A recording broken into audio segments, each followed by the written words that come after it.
And Representative Lean, if you would like to move your bill. Thank you, Mr. Chair. I do move for House File 1122 to be laid over for possible inclusion in the committee's omnibus bill. Very good. Thank you much. Please proceed. All right. Thank you, Mr. Chair, committee members. I appreciate you hearing my bill this morning, House File 1122. HF1122 would allow for state income tax deductions for unreimbursed employee expenses. These expenses were allowed as income tax deductions on federal income tax filings prior to the passage of the Tax Cut and Jobs Act in late 2017. Because they were allowed as federal deductions and Minnesota bases income taxes on federal taxable income, these deductions then carried over to Minnesota income tax filings. However, with the elimination of this federal income tax deduction, Minnesotans are no longer able to deduct these expenses from their incomes. House File 1122 would restore this deduction on Minnesota state income tax filings. On the nonpartisan House Research Bill Brief, there is a list of some examples of the types of expenses that would be allowed under this deduction. And I also want to point out that this deduction would be subject to the 2% of adjusted gross income threshold that was in place under the old federal tax law. So I can stand for questions, or I believe we do have some testifiers who would like to speak on the bill. Very good. Representative Lean, let's go to testifiers. So if Miss Alm would come forward.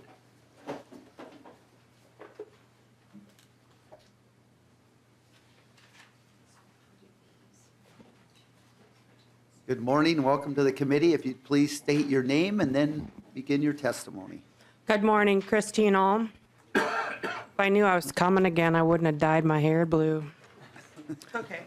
I saw you last time. Please proceed. My name is Christine Ulm. I'm an electrician and a member of the IBEW Local 292 Minneapolis. Thank you, Chair Marquardt and members of the House Tax Committee for allowing me the opportunity to provide some input today regarding Minnesota's compliance with the new federal tax laws and support for HF 1122. I appeared previously in front of this committee to let you know that we are asking for you to consider not complying with at least one part of the new federal tax code that deals with the non-reimbursable work-related expenses. Along with that same plea, I am asking you today for support HF 1122. This bill supports nonconformity of that section of the new federal tax law. In the past, expenses that I have had while working and while seeking work have been deductible. The new federal tax law does not allow those deductions, and this will be hardship on me and my family.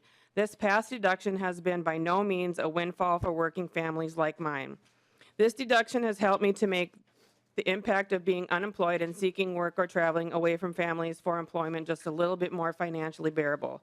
The new tax law feels like a penalty placed upon us to actively seek work to put food on our family's table. I have fellow brothers and sisters across the state that have completed their taxes. They have not come out ahead in any way by not being able to use their deductions that we were once able to apply. They've either had to pay in larger amounts to the IRS or break even. The slight increase on the federal tax standard deduction has not offset these expenses of tradespeople when looking for working in this state. One of my good IBEW sisters in Pennsylvania has now ended up paying in $5,000 more. She made the same amount last year, all because she has lost those federal deductions. Thank you, Chair Marquardt, Representative Lean, and the committee for taking my testimony into consideration. I, along with my fellow working brothers and sisters, support HF 1122. Thank you. Thank you. Any questions for Ms. Alm? Thank you. If not, thank you so much. Ms. Heising.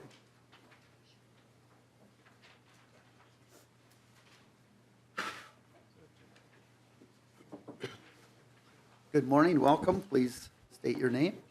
Good morning, Mr. Chair and members of the Taxes Committee. My name is Melissa Heising. I'm the Legislative Research Director for the Minnesota AFL-CIO, a labor federation made up of more than 1,000 affiliate unions representing more than 300,000 working people across the state. We support House File 1122. The deduction for unreimbursed employee expenses can amount to thousands of dollars for working people who itemize uniforms, tools, travel, and union dues, and that was eliminated in the 2017 federal tax bill. So we would like to see these expenses be deductible on Minnesota taxes, and we thank Representative Lean for carrying House File 1122. Thank you. Chair Davids. Thank you, Chair Marquardt, and I would just speak in favor of House File 1122, the lien bill. This is something that was taken care of in last year's bill, and I think it's very, very important because even though as a trade-off the standard deduction was raised, a lot of people in this situation have a lot more deductions than people in, if you would call it, a more normal situation. Not that you're not normal, but this is a very, very important bill for these union members, and I hope we can include it in the bill. Mr. Hall?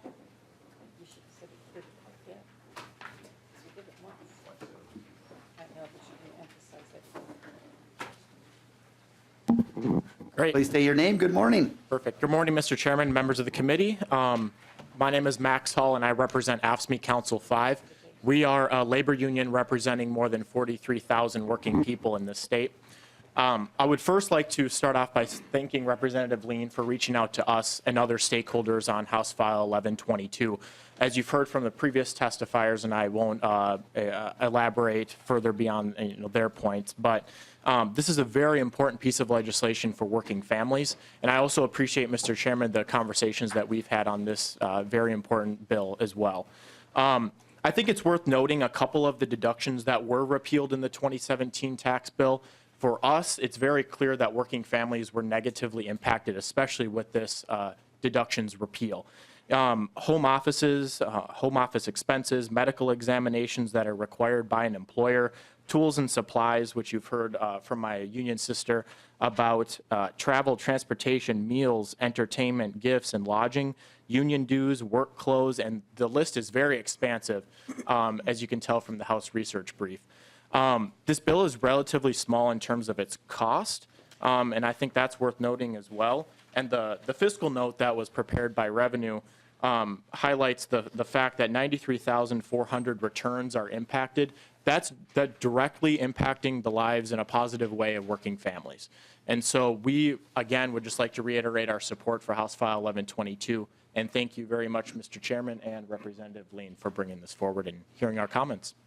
Very good. Any questions for Mr. Hall? Seeing none, thank you very much. Is Representative Petersburg? Thank you, Mr. Chair. And this question is for nonpartisan staff, I think. Am I correct that because we have not conformed with the federal law yet, these deductions are still valid in Minnesota's tax forms and so forth? It just requires a little bit more work to do them? Is that correct? Mr. Williams? Mr. Chair, Representative Petersburg, yes. So because we have not conformed to the changes through the TCJA of 2017 for the purposes of 2018 tax filing in the future, and until the legislature makes a decision on conformity, these are allowed at the state level. Okay. Yeah. Thank you, Mr. Chair. Petersburg. That helps a little bit, so at least people can still get those deductions this year. Thank you. All right, anyone else in the audience who would like to testify for or against House File 1122? Seeing none. Members, any questions for Representative Lean, the author of the bill? Representative O'Neill. And I apologize if he already said this, but when I'm looking at the bill, it's the date is March instead of December for the first date, March 31st of 18. Just wondering why he chose that date as opposed to December. Mr. Williams. Mr. Chair, Representative O'Neill, I think that that date was chosen because it's after the Bipartisan Budget Act that was passed in March 2018. So there's some additional changes that would be incorporated by reference. So the bill sort of says we think we should conform, but not on this one provision of the TCJA. But I think it's saying we also want to conform on those changes in the Bipartisan Budget Act. Any other questions? If not, Representative Lean, any closing comments? Mr. Chair, committee members, I appreciate you hearing the bill today, and I hope we can include this into the omnibus bill. So thank you. Representative Lean renews his motion to lay over House File 1122 for possible inclusion into the tax omnibus bill. Thank you very much.